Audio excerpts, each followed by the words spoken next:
Father Lou Delfra, Director of Pastoral Life for the Alliance for Catholic Education at the University of Notre Dame. Welcome to Grace Period, a weekly series of audio reflections designed for you to help you pause in the midst of the stresses of these days, listen for God's voice in your lives, and begin anew.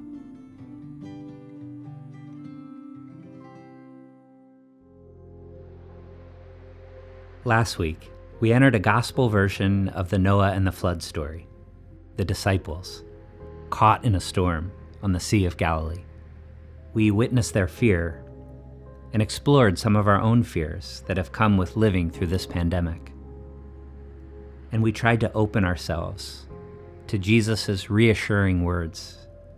Take courage, it is I, do not be afraid.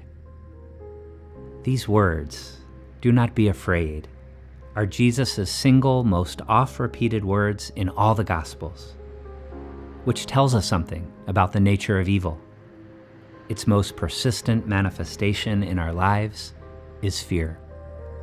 For us, who are called to be signs of hope to people living in the midst of fear, how do we get those words out of our own mouths?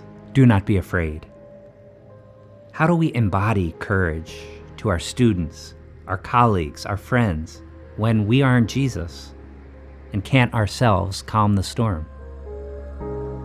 And this, I think, is part of the beauty of Matthew's version of this story, which includes this amazing interchange between Jesus and Peter.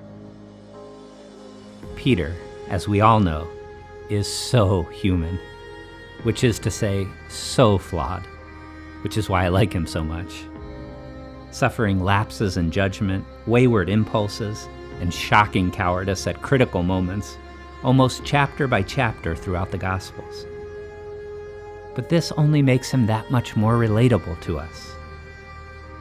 And for all his flaws, Peter takes the Noah story to a new and dynamically Christian level. Think about it.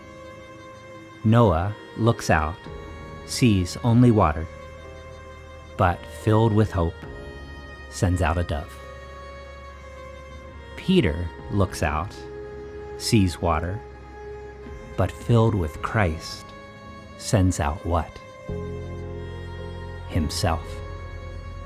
Peter himself walks courageously into the crisis, knowing there is something, or rather someone, at work that is more powerful than the storm.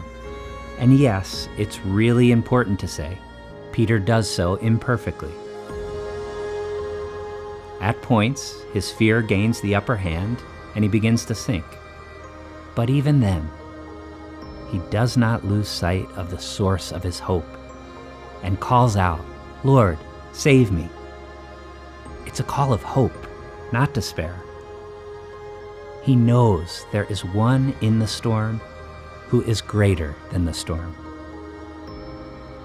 And I try to imagine the other disciples in the boat looking out at Peter as he goes through this.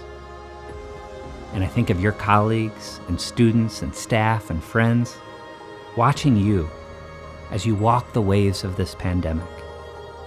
And I can't help but think, when you watch someone filled with hope do difficult things, aren't you yourself more emboldened to rise up to the challenge? This is why our daily routines are so important. The ones that remind us that Christ is with us on the journey through the storm, that help us, like Peter, never take our eye off Christ, even and especially when we're sinking. Whether this is the Eucharist, reading Scripture, our daily prayers, what are the things that keep you centered on the presence of Christ? Let's recommit to them in these days, for they keep us focused on Christ, the source of our hope.